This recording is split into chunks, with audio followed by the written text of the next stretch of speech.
Welcome to Connect Canyons, a podcast sponsored by Canyons School District. This is a show about what we teach, how we teach, and why.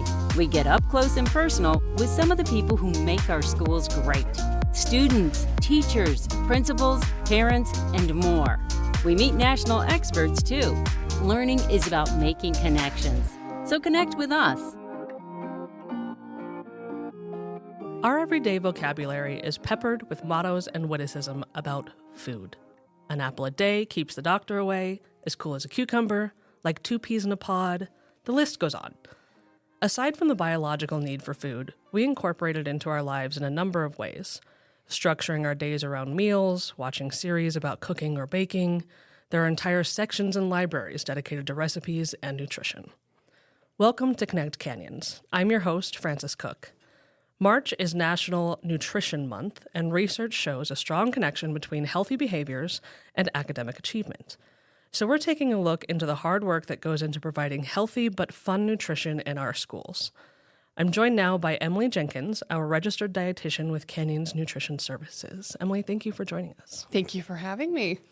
So let's start with just the standards that we follow. There's guidelines that we have to follow when it comes to our school breakfasts, our lunches. Can you talk about what those are and why they're important? Yeah, so every few years, the United States Department of Agriculture, USDA, they look at the most recent research that we have related to nutrition, and they develop the dietary guidelines for Americans. And they take those dietary guidelines and they put them into practice with various things, but with school nutrition, they focus on those dietary guidelines where they want to encourage the intake of fruits and vegetables, whole grains, lean meats, low-fat dairy, limiting sodium, limiting sugar, those kinds of things. And it is all research-based. They have a whole team of doctors, people that study nutrition, study food science, all of those things. And then they give those guidelines to us and they say, hey, this is how we want you to implement these guidelines and feed our kids so that they're the best equipped they are for learning. So our programs do focus on having whole grains. We have fruits and vegetables at every meal. We try to make it food that it's delicious for the kids, that the kids like, that's also has all those different guidelines that we meet. Lower sodium, lower sugar. We do what we're told to do so that we can receive our funding, but we also believe in what we do because we want to have the most healthy kids that we can and ready to learn. And you provide options each day, right? They have a number of categories that they can choose from, and they only have to fill 2 or 3 of those different elements, right? Yeah. So we operate, it's called offer versus serve, so that the kids have an opportunity, because it's also important as they're learning how to eat that they know how to make good choices. So we operate under offer versus serve, where they're able to choose between, if they don't want to take an entree, they don't have to, but they are asked to take a fruit or a vegetable and then 2 other full components to make a meal. But yes, so they have an option between, in the elementaries, we let them choose between 3 different entrees. We always have different options for fruits and milk choices, and they're able to pick out of those to make a meal. And then in the middle and high schools, we have 20 plus different entree choices when it comes down to the different flavors and things. And then they're able to pick from the different fruits and the milk choices and the vegetables and all of that. So yeah, we try to make sure that we encourage options as well, so that they also kids feel empowered to pick what they want to eat from a healthy selection of choices.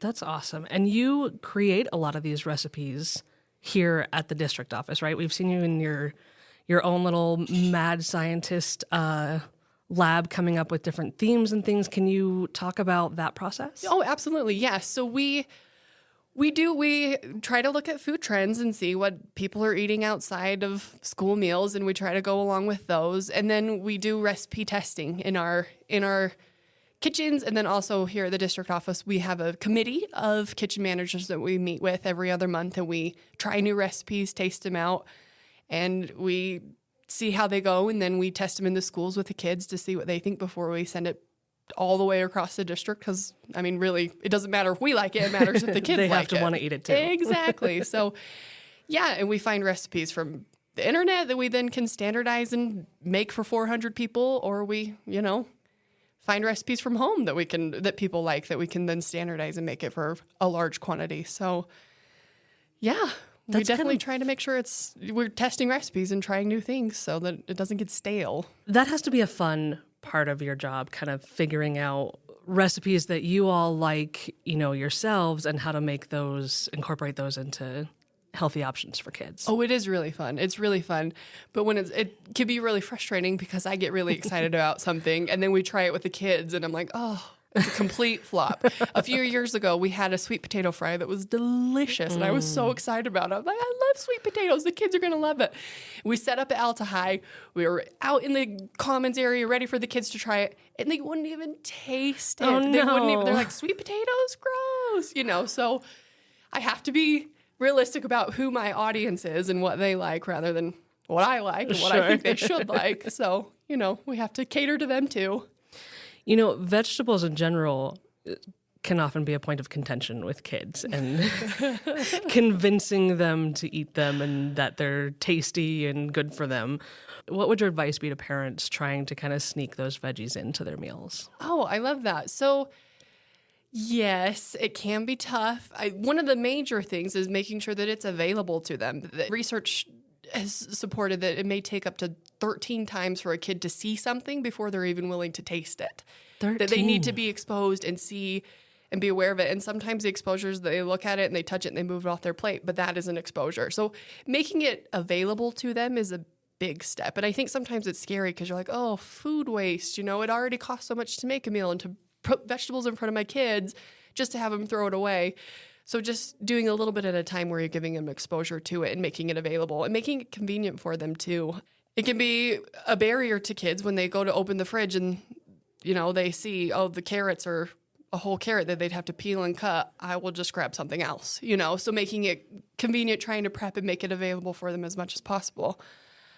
And trying it in different ways. I think we can be kind of scared of putting our vegetables into different things, but one of my favorite ways to cook vegetables at home is roasting them in a hot oven. And we're so used to steaming vegetables or just eating them raw where you can try them in different ways. Roasting is my favorite way because it brings out different flavors in the vegetable. You just put it in a hot 400-degree oven until they're cooked and it's delicious. So those are my major tips for vegetables.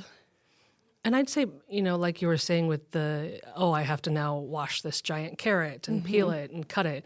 So cutting those up or having the baby carrots available or, little packets that they can just grab and go. Because, kids are all about convenience, right? If it's not ready right now, I'm not going to take the time to do it. I am too sometimes. Oh, totally. Yep, absolutely.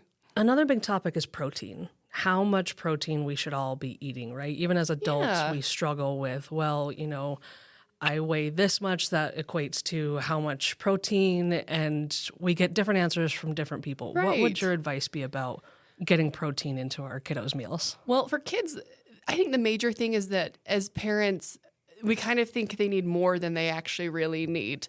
And we also don't realize that the foods that may not seem like they have protein are still giving them protein.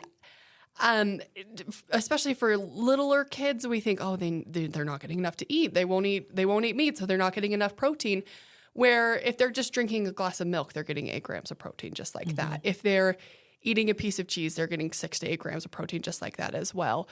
And even just the pasta, if they just eat noodles, they're getting 2 grams of protein. And they really, most little kids around that age need anywhere from 15 to 30. It's really not that many grams of protein that they need at a younger age.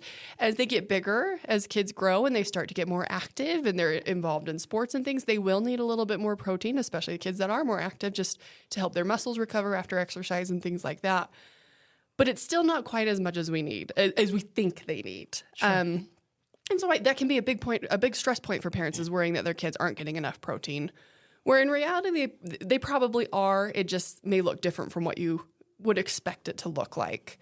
It's not always going to be that, lean cut of meat. Or they may not just eat a whole steak and get all their protein from there, but they're getting their protein from a lot of different foods, and it's oftentimes enough. That's good to know. We also know, talking about proteins and vegetables, a number of kids struggle with weight issues for a variety of reasons. The word diet can be a bit of a psychological trigger, right? But diet really just means your daily consumption of food. What is your daily diet? Right. Not necessarily going on a diet. What advice would you have for parents when it comes to talking with their children about the merits of healthy eating? Oh, that's a great question. Yeah. It can be really intimidating because we are in a culture that so focuses on, like you said, diets and the latest trends and the latest fads and following all those different things, and kind of a focus on weight, where really when you think about little younger kids and kids, you're trying to teach them a healthy pattern for life. Right. So vilifying foods and saying, oh, you can't eat ice cream because it's not healthy and you have to eat all your vegetables because they are healthy, can sometimes change the way that their brain is wired, so they think like, oh, ice cream is the best because it's, something that I shouldn't be having, whereas vegetables are boring. We hear all the time we have to eat our vegetables. So trying to talk about food in a more neutral way and focusing more on the benefits rather than focusing on this is healthy, this is unhealthy, focusing on, oh, broccoli can give you vitamin K, which is good for healthy blood. And ice cream is delicious and wonderful and it's part of a celebration, rather than ice cream is bad, it's unhealthy. So I think trying to keep the talk around food more neutral and focusing on the qualities of the food rather than focusing on what's healthy and labeling food as healthy and unhealthy, focusing on all foods fit in a healthy diet. Sure. Because they do. All foods can fit in a healthy diet and they're an important part of life. All things in moderation. Exactly. Which is easier said than done. Yes. When you've got a kid in front of you, they're like, just eat the vegetables. If you eat the vegetables, I'll give you ice cream. But again, that makes the ice cream look like this big golden ticket at the end of we have to suffer through the vegetables. So yeah, just trying to keep the talk neutral and especially keep the talk weight neutral as well. I mean, kids don't need to be told what their weight is and if their weight is healthy or unhealthy. They need to be told you need to eat food for fuel, eat food for celebration when you need to, but try to keep it less focused on their weight and more focused on the merits of the food and what it can do for their body. Do you have any go-to websites or podcasts and things that when you're like, okay, I need a healthy recipe, I need something new for the kids that's tasty but also nutritious, any go-to spots for you? Well, for school lunch, we've got there's a whole section of resources that we use for those recipes and when you're making them for 50 plus kids that we get from USDA and other school districts that collaborate together. When I'm looking for things at home, I really like a website that's by dietitians. It's called Eating Well, and they put a lot of really great recipes on there great stuff that are made by dietitians and written by dietitians, but also with the idea in mind that food should taste good because it should. It should. Yeah. It's not nutrition if you're not going to eat it. So that's one place that I'll turn to if I'm in a rut and I need a new recipe for my family or new snack ideas or things like that. Perfect. Yeah. What's your biggest takeaway that you hope parents who are listening, students who are listening will keep in mind when it comes to nutrition? Nutrition is important, but it's not everything. We don't need to stress about every single thing we put in our body because our bodies are made to handle all kinds of food. And again, it's important, and eating good, healthy food is important, and fueling our learning is important, and all of that, and making sure we're getting enough to eat and not too much to eat is important, but it's not everything. Nutrition is just, and the food that we eat is just another part of life that, it all works out in the end. You just got to make sure you're eating enough and eating as much of the right foods as you can without stressing too much about it. It's just one piece of the big puzzle. Yeah, absolutely. I mean, it's important. And I think nutrition is important. I made my whole job around it every day. And almost every minute I'm thinking and talking about food. But it's not everything that can make a healthy lifestyle. Yeah. Yeah, it's just an important piece of the puzzle. I like that. Yeah. Well, thank you so much for joining us today. I think it's important to also have these conversations in a healthy and positive way so that, we can approach things without going straight to, I have to go on a diet, just knowing where we are in our daily lives. So thank you very much for sharing your insights with us. Yeah, thank you for having me. And thank you for listening. If there's a topic you would like to hear discussed on Connect Canyons, send us an email to communications@canyonsdistrict.org.